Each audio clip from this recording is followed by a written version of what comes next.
기원정사의 급고독 장자, 급고독 장자의 아나타 핀디카입니다. 아나타 핀디카, 인도말로. 그 아나타 핀디카의 딸에 대한 얘기입니다. 원래 아나타 핀디카를 수바타라고도 하잖아요. 여러 가지 명칭이 있는데, 줄라 수바타라는 거는 수바타의 딸이라는 뜻이거든요. 이 아나타 핀디카가 소년 시절에, 그러니까 급고독 장자가 어렸을 때, 급고독 장자는 아시죠? 자, 어렸을 때 친구가 있어서 꼬치 친구가, 우까라는 꼬치 친구가 있었는데, 둘이서 이제 장난치면서 그런 거야. 야, 다음에 우리가 장가를 가서 아이를 놓으면 우리 둘이 사돈을 하자. 약속을 했어요. 그래갖고 이제 수바타, 즉 급고독 장자는 딸을 놓고 우까는 아들을 놓은 거예요. 그래갖고 이제 약속한 게 있잖아요. 그래서 결국에는 둘이 사돈이 됩니다. 그런데 줄라 수바타, 즉 급고독 장자의 딸은 아버지를 따라서 불자가 되고 우까는 외도인, 지금으로 말해 힌두이즘이 된 거예요. 근데 그때 그거는 힌두이즘이 아니고 자이니즘인가 봐요. 무소유, 옷을 하나도 안 입고, 나체 수행자 있어요, 인도에. 자, 그런데 이제 이 급고독 장자가, 우카를 초청을 했어요. 자기 딸을 보여주려고. 딸이 이제 성장을 해가.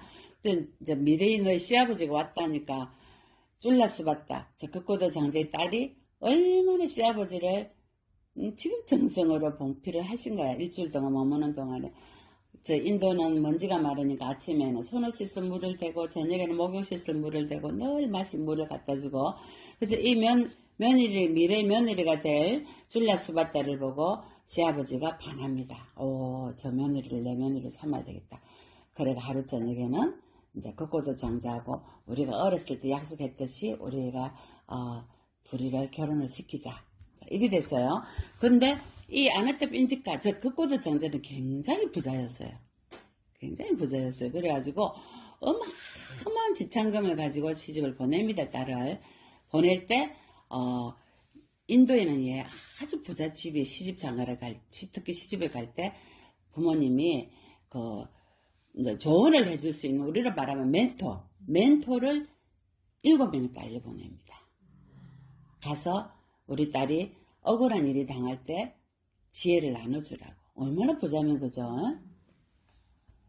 그래가 줄라 수바타가 이제 시집을 갔어.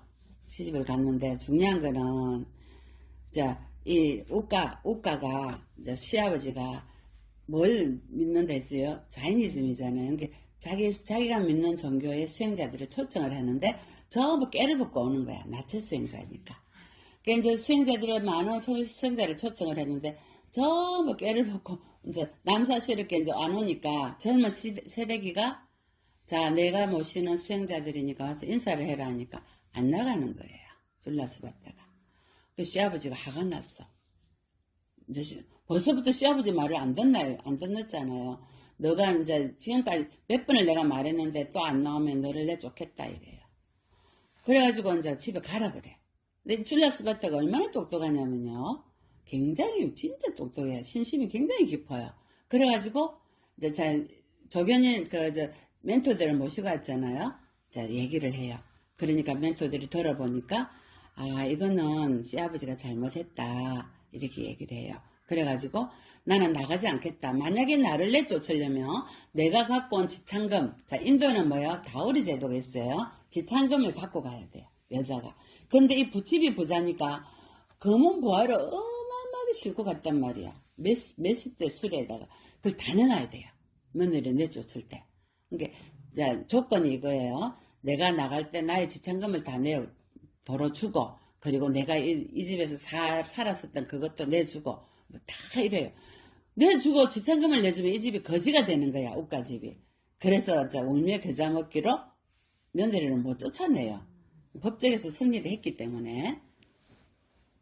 그래가 아버지가 이제 제안을 합니다. 너가 그렇게 존경하는 부처님의 제자들을 그러면 초청을 한번 해봐라. 네가 그래 존경하는 수행자들이 어떤 분인지 내가 한번 보겠다 이래요. 그래가지고 줄라 수바타가 어마어마한 시아버지 집하고 부처님 계시는 기원정사하고는 굉장히 멀어요. 예를 들어 걸어서 3개월을 가야 되는 그런 거리였어요. 그런데 줄라스 받다가 옥상에 올라가요. 옥상에 올라가서 자스민 꽃을 부처님께 오체 투지해가 절을 하면서 동서남북에 다 절을 하면서 자스민 꽃을 탁 던지면서 이래요. 부처님, 지금 부처님 제자들과 부처님 500명의 500분의 부처님 제자들과 부처님을 초청하고 싶습니다. 내일 아침에. 자, 내일 아침이랬어요. 그래서 3개월을 걸어가야 되는 거리를 내일 아침 초청하고 싶은데 만약에 저의 초청을 수락하신다면 이 꽃을 공중에 머물게 해주십시오. 이래. 줄라스 받다가. 근데 꽃을 자스민 꽃을 탁 던졌는데 어떻게 됐겠어요? 공중에 탁 머물더만은 뿅! 눈 깜짝하세요. 어디로 가겠어요? 교원장사 부처님 계신 곳. 그때 부처님 법문하고 계셨거든요. 부처님 머리 위에 일산으로 탁 퍼지는 거야. 그 꽃이. 그래서 부처님께서 이랬어요. 이제 승리했다는 뜻이죠. 근데 그때 누가 있었냐면 부처님 법문할 때 그 자리에 아나타 빈디까. 그것도 장작이 있었어요. 법문 듣는다고. 부처님 내일 아침은 저희 집에 오셔서 공양을 드시지요. 이래. 아나타 빈디까가. 그러니까 내가 이미 공양을 승낙한 곳이 있습니다. 이래. 아니 부처님 법문 방금 끝났고 저밖에 공양 자기가 거기 그 자리에서 없는데 누가 벌써 부처님 승낙을 했습니까? 이러니까 줄라스 받다. 당신이 딸이라 이거죠. 우리 딸은 여기서 3개월이나 가야 되는 먼 거리에 있는데 어떻게 오지도 않았는데 어떻게 했습니까? 여차여차해서 이랬다 이러는 거야. 아버지가 놀라겠어요? 안 놀라겠어요? 딸의 진심이 아버지보다 컸던 거야. 그래가지고 자, 이 모습을 누가 봤냐면 천상의 높은 천왕들이 다 듣고 보고 계셨단 말이에요. 그래서 도솔천의 사카천왕 제일 높은 천왕이 뭐예요? 천왕 천신들이 있잖아요. 지금 500대의 탑처럼 생긴 500대 수레를 빨리 부처님께 내려보내라. 내일 아침에 줄라스바타의 공양을 부처님과 500 비구들이 스님들께서 공양을 먹으러 가야 되는, 드시러 가야 되는데 걸어갈 수 있어요? 못 가잖아. 날아가게 해요. 이 줄라스바타 그 흑고대 장자의 딸의 진심이 얼마나 깊으면 천상의 천왕을 움직이게 했을까요? 부처님 마음은 말할 것도 없지만 천상의 천왕이 그리고 500대 수레를 뿅 해갖고 뿅 부처님 그 교원정사에 모시고 대기를 하고 있었어. 이른 아침에 부처님과 500 스님들이 아라한 스님들이죠. 그 수레를 타고 뿅 날아서 진짜 스님 말이 아니고 경전에 나와 있어요. 스님이 지어낸 게 아니고 줄라 수바타의 집으로 가게 됩니다. 그래가지고 수바타가 그래 내가 숨어서 이를 봅니다. 보는데 하늘에서 있잖아. 툭 떨어지는 거거든요. 그런 이제 옷가가 생각하기라 3개월 동안 와야 되는 거리를 어떻게 아무리 신통이 있다 해도 오겠어. 내일 아침 못 올 거야. 이랬거든. 그런데 하늘에서 수레를 타고 황금수레 탑으로 만든 황금수레를 타고 내려오니까 옷가가 놀란 거야. 놀래가지고 아이고 부처님 맨발로 뛰어나가갖고 중생들은 그런 걸 봐야지 믿잖아요. 그래갖고 부처님 모시고 다 발을 씻겨드리고 이제 다 공양을 대접을 참 잘해드렸어요. 며느리가 얼마나 신심이 나가 했겠어요, 그죠? 발이 닳게 뛰어다니면서 했겠죠. 그건 이제 그래가지고 부처님께서 법문을 딱 하십니다. 그 법문을 다 듣고요. 자, 수바타가 이랍니다. 저분들의 감각기관은 참 맑고 너가 이 줄라 수바타가 이렇게 얘기합니다. 부처님의 제자들은 참 감각기관이 밝고 맑습니다. 그분들의 마음은 고요하고 언제나 조용하게 걷고 침착하게 섭니다. 그분들은 눈을 항상 아래로 뜨고 극히 말은 적게 합니다. 그분들이 바로 저의 스승이십니다. 티없이 맑고 안과 밖이 너무나 진주처럼 청정하며 그분들이 쌓은 공덕은 몸과 마음에 가득합니다. 저분들이 저의 스승이십니다. 그분들의 스승님이 부처님이십니다. 이렇게 얘기를 한단 말이에요. 자, 그리고 정말로 그리고 왔어. 부처님 법문을 들은 거야. 옥가가 그걸 듣고 자기도 모르게 부처님 앞에 가서 기를 알고 저를 이게 오바세 오바에로 맞아주세요. 우리로 말하면은 불자의 개가 있잖아요. 오개를 받고 부처님의 제자가 됩니다. 우가가. 자, 그때 아니 이 아침 공양을 초청한 사람이 아무도 없었는데 우가가 이제 그 수바타 딸이 먼저 초청한 걸 보고 수바타가 너무 놀랬잖아요. 그래서 이렇게 합니다. 어떻게 220여잔 하나 떨어진 곳에서 부처님의 초청을 받을 수가 있습니까? 그러니까 부처님께서 아나타 빈디까요. 착한 행위를 한 사람은 아무리 멀리 있어도 얼굴을 마주보지 않아도 마음으로 다 듣느니라. 이게 부처님의 정법 안장이죠. 이심전심법이에요. 그러니까 여러분이 집에서 가만 앉아, 아니 화장실에 앉았어도 부처님을 생각하면 부처님이 놔두신다 이 말이에요. 자, 착한 것은 멀리서도 나타나 보인다. 마치 히말라야 흰 산이 멀리서도 보이듯이. 맞아. 그럼 악한 것은 멀리서 보입니까? 악한 것은 멀리서 안 보입니다. 뭐라 하셨습니까 부처님께서? 어두운 밤에 날아오는 화살을 볼 수 있냐 이거죠. 모른다, 못 본다는 거죠. 착한 것은 높은 도솔천의 그 높은 천상에서도 모든 천인들이 다 본다는 거예요. 악한 것은 누가 봐요? 악한 것도 봐요. 대중한테 나타나지 않는다는 말이지만, 자, 그래서 부처님께서 하신 법문이에요. 사악한 것은 가까이서 볼 수 없다. 착한 것은 볼 수 있대요. 왜 사악한 것은 볼 수 없을까 한번 생각을 해보세요. 그래서 부처님께서 법문을 한이심을 내고 단말을 이해하고 수행자 제자가 됐을 때 부처님의 10대 제자 중에 아누르타 제자 스님이 있었죠. 천안제일이죠. 천안제일 아누르타 스님을 당분간 그 우가시에 머물게 합니다. 그래서 이 신심이 깊은 이 우가의 집에 법문을 하게 하고 또 가르침을 베풀고 또 쫄라 수바타 아나타 빈디카의 딸이 이제 성인의 과외를 얻을 때가 된 거예요. 그래서 성인의 과외를 얻게 만들어 주시죠. 자, 이게 다 뭐냐면요. 신심이에요. 불보서 삼보에 대한 신심. 그걸 믿지 않으면 그런 일들이 생기겠습니까? 어떻게 하루 만에 눈 깜짝할 사이 부처님이 뿅 오시고 뿅 가시고 그래 하겠어요. 그러니까 모든 것은 다 뭐다? 마음먹기 달렸다. 마음먹기 달렸다. 자, 효기 씨는 몸 바꿀 때 무슨 옷 입고 가고 싶어요? 뿔 달린 가죽 옷 입고 가고 싶어요? 털 달린 가죽 옷 입고 싶어요? 아니면 천사들이 입는 높은 천상에 하얀 그런 옷을 입고 싶어요? 무슨 옷 입고 싶어요? 이쁜 옷 입고 싶어요. 자, 내가 입고 싶다고 입을 수 있나요? 그럼 어떻게 입을 수 있겠어요? 내가 몸 바꿀 때 내가 지은 공덕이, 내가 지은 업이 거기에 따라서 내가 입는 옷이 달라져요. 지금 우리 살아있을 때는 돈 주고 사면 되잖아요. 무엇이든 간에 그자. 그런데 죽어서는 돈 주고 살 수 있는 옷이 아니에요. 내가 지은 공덕으로 입고 갈 수 있어요. 그래서 높은 천상에 입고 갈 옷을 공덕을 지어야 돼요. 자, 공덕을 지으려면 어떻게 해야 되겠어요?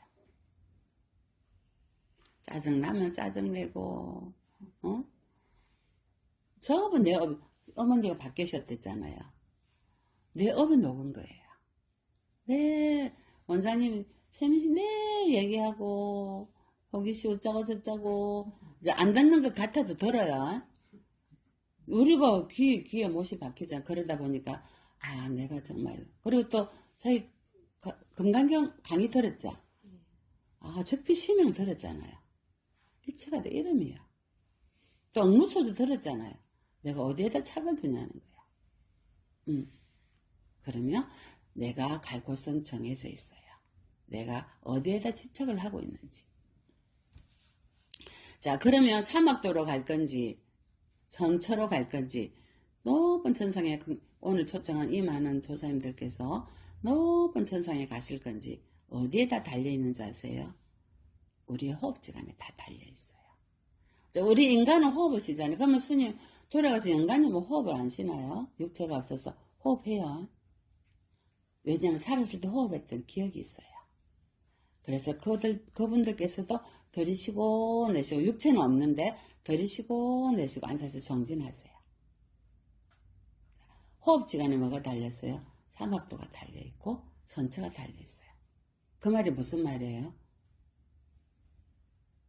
호흡 들이쉴 때, 내쉴 때 어떤 마음으로 호흡을 들이쉬고 어떤 마음으로 내쉬냐는 거예요.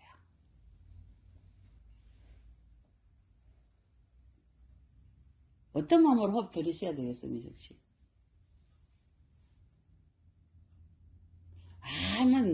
내가 이제 이 공기는 내 건데 내 마음대로 들이쉬고 내쉬고 돈도 안 주고 공짜인데 이 세상 공짜 없어요. 산속에 있는 물도 다 주인이 있고요. 이 공기도 다 주인이 있어요. 우리 눈에 안 보일 뿐이지요. 어마어마한 영감님들이 빽빽한 공간도 없이 꽉 찼어요. 그들도 호흡 안 됐잖아요. 그럼 내가 어떠한 호흡을 뱉어내느냐에 따라서 그분들이 탁한 공기를 마시지 않도록 내가 정화를 시켜줘야 돼요. 그래서 우리 장례식장 가면은 얼마나 탁해요. 근데 여러분 눈에 안 보여서 그렇죠. 꽉 찼어요. 콩나물처럼 빡빡해요. 그래서 스님이 요리가라잖아요. 내가 호흡을 할 때 어떻게 해야 되겠어요? 들이쉴 때. 그들이 고통받고 그들이 집착하고 그들의 이기심을 내가 들이쉬고 내가 지은 눈꽃만한 공덕이 있다면 내가 내쉬는 호흡을 향해서 그들에게 향하도록 해야 돼요. 자, 이것이 무슨 수행이에요? 똥낸 수행이에요.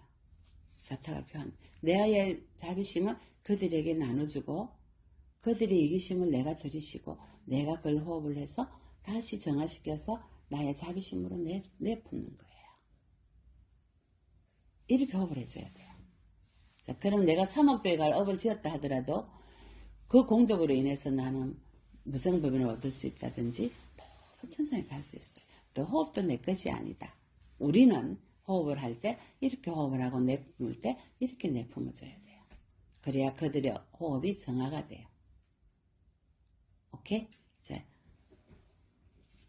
자, 나에게도 고통이 참 많잖아요. 우리가 다 고통이 있어요. 호기심. 자, 이 고통이 되지 않도록 그러니까 나에게 그걸 뭐라 그래? 나에게 자격지심? 상처? 이러한 것들이 스크래치를 남기지 않으려면 어떻게 해야 되겠어요? 질문이 좀 많네. 고통이 생길 때 나에게 상처가 되지 않고 스크래치가 되지 않고 않으려면 최보살은 어떻게 해야 되겠어요? 이 고통이 내한테 왔어. 어떠한 고통이든. 그럼 거기 내가 자격지심이나 상처로 남지 않으려면 어떻게 해야 되겠어요?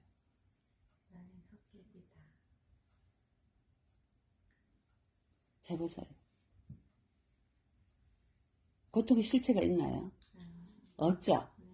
그래, 나는 뭐하고 헛개비인데 이 고통은 뭐예요? 고통일 뿐인 거라. 적비심형이야. 고통은 고통일 뿐인 거예요. 그래서 고통은 상처가 되지 않도록 스크래치는 남지 않도록 바라보는 방법은 내가 거기에 개입이 되면 안 돼요. 내가 거기에 개입이 되어버리면요. 그때부터는 고통은 고통이 상처투성이고요. 트라우마를 남게 돼요. 나는 뭐하고 나는 헛개비고 나는 공이야. 나는 공기로 사라질 존재고 내일 모레 우리가 죽고 나면은 몇 년 뒤에 죽고 나면 뭐로 돼요? 우리는 한 줌의 흙도 아니야. 날아가는 먼지일 뿐이야. 근데 우리는 고통을 받으면 나에게 왜 이런 고통이 된다고요. 내가 개입이 되죠. 그때부터는 뭐예요? 업이 돼요. 아시겠죠? 신랑이든 아이든 누구든 시어머니든 누구든 나에게 엄해를 하고 나를 슬프게 하고 하는 거는 뭐예요? 그냥 스쳐 지나가야 줘야 돼요. 그들은 그들 할 일을 할 뿐이에요. 과거 전생 인연법으로 이리 만났잖아요. 그들이 할 일을 할 뿐이라고. 내가 할 일은 뭐예요? 최보살님, 부회장님, 제가 할 일은 뭐예요? 우리가 할 일은. 그들이 어떤 일을, 아니, 사위가 무슨 말을 하든, 사위 할 일이라고, 그게. 내가 할 일은 뭐예요?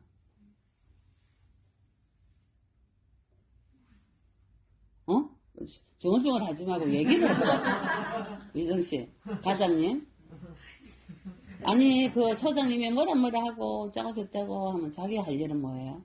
수행의 대상자가 생각 공부하겠습니다. 정현 씨가 뭐라고 하든, 내가 할 일은 뭐예요? 그냥 간주하는 거예요. 내가 그 개입이 돼버리면 업이 되거든요. 아, 저들은 저들이 할 일을 하는구나. 사회는 사회 할 일을 할 뿐이에요. 내가 그게 개입이 되지 않아야 돼요. 근데 우리는 개입을 하잖아요. 간섭하고. 그러면 그때부터 다음 생에 또 만나요. 그냥 내버려 둬야 돼요. 나는 뭐 한다? 내 할 일만 하면 돼요. 내 갈 길만. 내가 없어지는 공부를 계속 하는데 거기가 일조를 한 거예요. 그 길 하는데도 그런 사람이 있잖아요. 그 산에. 거기가 무슨 일 한 거예요? 원래 내가 뭐 하라는 걸 깨우쳐주기 위해서 일조를 한 거죠. 그래서 미운 놈 떡 하나 더 주라는 말이 그래서 생긴 거예요. 그래서 그런 사람들은 다 나의 스승들이에요. 적비 신용만 생각하면은 내가 거기에 개입을 하지 않게 돼요. 근데 개입하잖아요. 남편한테도 개입하고 편지를 밤새도록 써갖고 못 붙이고 저분이 남편한테 편지를 밤새도록 쓰고 못 붙일까 말까 하려고 에이 막 저대로 하라고 놔두자. 안 붙이더라고. 아시겠죠? 우리는요 편지까지 안 쓰도록 해야 돼요. 편지를 썼다는 거는 이미 내가 개입이 됐다는 거죠. 하지만 붙이지 않은 거는 그나마 알아차렸다는 거거든요. 편지를까지 쓰지 않았다면은 그거는 정말 공부가 내가 공이 된 상태예요. 그래도 반은 공부가 됐어요. 안 붙인 거 보면. 이제 우리가 이렇게 생각으로 모든 인연들을 다 불러들이고 왜?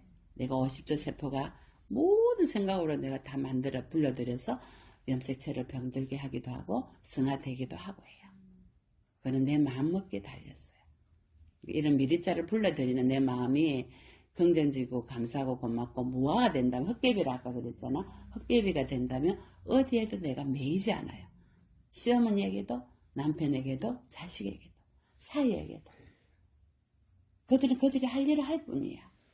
손님에게도 회장님에게도 뚱뚱이 회장님에게도 그분은 할 일을 할 뿐이야. 왜? 남편을 너무 집착하니까 남편을 만나는 모든 사람들을 다 자기 경계 대상으로 보는 거예요. 특히나 이쁜 우리 보살님. 아시겠죠? 그럼 너무 존경하고 좋아하면서도 한편으로는 뭐야? 시기 질투예요. 자기가 건강하고 이쁘고 자기는 뭐예요? 무슨 말인지 알겠죠? 그래서 그 마음 불쌍하게 해서 봐줘야 되는 거예요. 그래서 오늘 밥 안고 사는 거죠? 인생은요 그냥 한편의 드라마예요. 드라마. 우리가 주인공이야. 드라마.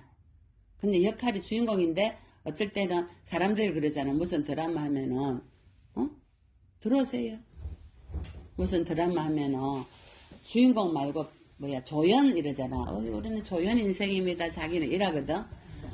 사실 조연 인생이 편해요. 수입이 적어서 그런 거지. 저는 길게 갑니다. 그럼요. 길게 굵고 짧게 가고 길게 가지. 조연 인생이 참 좋아요. 근데 다 주인공 하면 조연할 사람이 없잖아요. 그러니까 우리가 주인공처럼 조연으로 살면 돼요. 그래가 소리 소문도 없이 그냥 사라져주면 돼. 우리가 사라졌는지도 모르게 이렇게 살다 가야 돼요. 마지막에 여행길에서 나의 영상이 다 꺼질 때 그때 내가 나의 마음 자리가 어디에 가 있는지만 생각을 항상 하세요. 우리는 오늘 꺼질 수도 있고 내일 영상이 끝날 수도 있어. 그러니 어디에도 내가 딱 걸려 있잖아요. 이미 걸려 있으면 그거는 다음 생에 또 만나고 차게 돼요.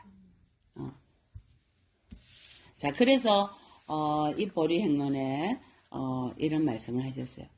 내가 설사 내가 겪는 고통이 타인의 몸을 괴롭히지 않는다 하더라도 나의 모든 고통은 어디에 대한 집착이에요? 유신경. 나에 대한 집착을 하신 거예요. 나의 모든 고통. 왜? 내가 불러들였어요. 근데 남이 나를 고통 주는 것보다 내가 나를 고통스럽게 만든 거는 더 참을 수가 없어요. 이거는 정말 깊은 곳에 아리아시 속에 딱 저장이 됐어요. 이게 번뇌가 되고 업이 돼요. 다음 생에 우리는 그리로 파괴되어 있는 거예요. 고통의 세계로. 우리 봤잖아요. 자비참여 기도할 때 펄펄 불이 타는 있고 도산교 산이 막 칼이 날아다니는 산도 있고 막 그죠? 그럼 다 거리를 우리가 가는 그 길을 불러들인다는 거예요. 자, 타인의 고통이 나에게 오지 않는다 해도 나의 모든 고통은 나에 대한 집착이기에 참을 수가 없단 말이에요. 타인의 고통이 나에게 오지 않는데도 우리는 그 타인을 남처럼 저 사고가 나간 텔레비 뉴스에 누가 죽었어요. 내일이 아니니까 우리는 어떻게 흘러버리죠. 내일이라면 어떻게 되겠어요? 그죠? 수행하는 우리들은 그런 거를 볼 때 어떻게 해야 되겠어요? 회사님은 어떻게 하세요? 차를 몰고 가시다가, 이렇게 고양이나 개나 반려견이 죽어 있잖아요. 그럼 어떻게 하세요? 그래 되죠. 그래야 돼요. 테레비를 보다가 내가 딱 틀었는데 뉴스에 그런 장면이 나왔어요. 그럼 우리는 축원해줘야 돼요. 그 축원이 법계를 밝히거든요. 내일이 아니니까 아니에요. 꼭 발버리심 올려가셔서 좋은 곳에 가세요. 영가가 죽은지 모르기 때문에 헤맬 거거든요. 그래서 길을 일러주는 거예요. 그래서 나와 남이 둘이 아니라는 거죠. 그이도 행복을 추구해서 그거 나도 행복을 추구했는데 그이는 어떠한 가본에 인해서 지금 그런 고통을 받고 있거든요. 또 생명을 끝낼 수도 있고 그러니 뭐예요? 내가 내 혼자만의 행복을 위해서 추구하면 안 돼요. 나도 그이처럼 그렇게 될 수 있으니까. 그래서 그때 내가 그이를 위해서 복을 쌓을 수 있는 절호의 찬스죠.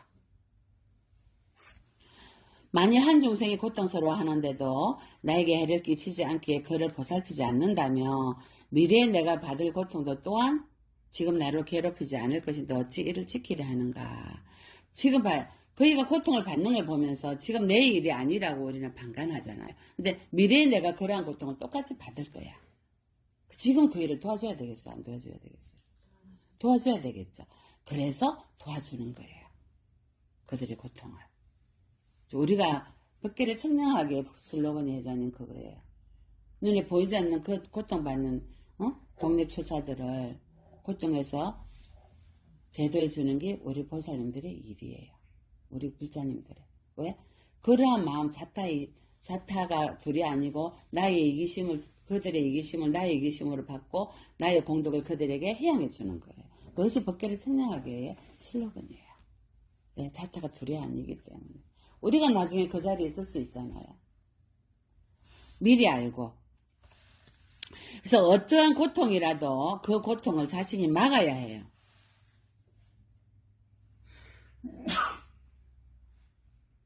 무슨 말이냐면요. 발이 아파. 발의 고통은 손의 고통이 아닌데 발이 아프면 발의 고통을 손이 막아야 돼요. 이 말이야. 쉽게 표현하면. 어떤 고통이든 막아야 돼요. 고통이 새끼를 치기 전에 그건 알아차림이에요. 인식해야 돼요. 내가 지금 편지를 왜 쓰지? 죄송해요, 보살님. 밤새도록 편지를 썼어. 저놈의 인간 저거 썼는데 아침에 딱 알아차리니까 못 붙이겠는 거야. 이거예요. 그래서 아무렇지도 않게 스님한테서 얘기하는 거야. 스님 내가 어제요 우리 신랑들로 밤새도록 편지를 썼는데요. 아유 못 붙이겠어요 스님. 그냥 내비둘라고요. 이거예요. 발의 고통을 손이 모를 것 같죠. 발 만지니까 머리까지 찌긋찌긋 하던데요. 발의 고통은 온몸이 다 알아요. 한 예를 들면요. 그래서 나의 고통을 호기가 모를 것 같죠. 호기의 고통을 자기가 모를 것 같죠. 호기 고통 다 알아요. 고통을 알잖아요. 이와 같은 이치예요. 중생이 고통스러운 부처님 다 아세요. 스님, 이 많은 중생을 어떻게 다 알아요? 아세요. 그래서 제가 그랬잖아요. 우리가 채송, 우리로 인해서 관세음보살 눈물 흘리게 하지 말자고. 이 뜻이에요. 그 말은 내 업보로 인해서 고통이 오더라도 고통으로 받지 말고 선물로 받자. 업을 녹이고 수행할 수 있는. 자, 그래서 오늘 법문은 이것으로 마치겠습니다. 성불하십시오.